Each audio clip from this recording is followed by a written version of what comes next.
Ilan sa kanila ay sina Terence Calatrava, former Undersecretary of Office of the Presidential Assistant of the Visayas of the Philippines, Kong Roman Romulo of Pasig City, Kong Jojo Ang of Usmag Ilonggo Party List,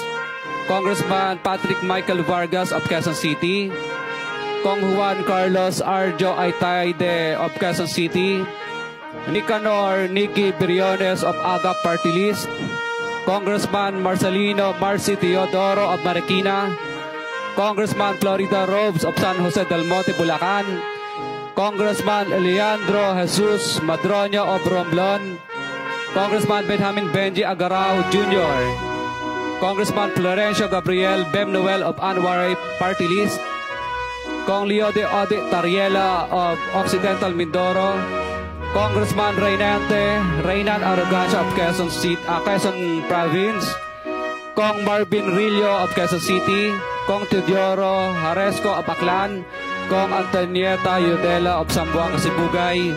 Kong Dean Asisio of Caloocan, Kong Marivico Pilar of Quezon City.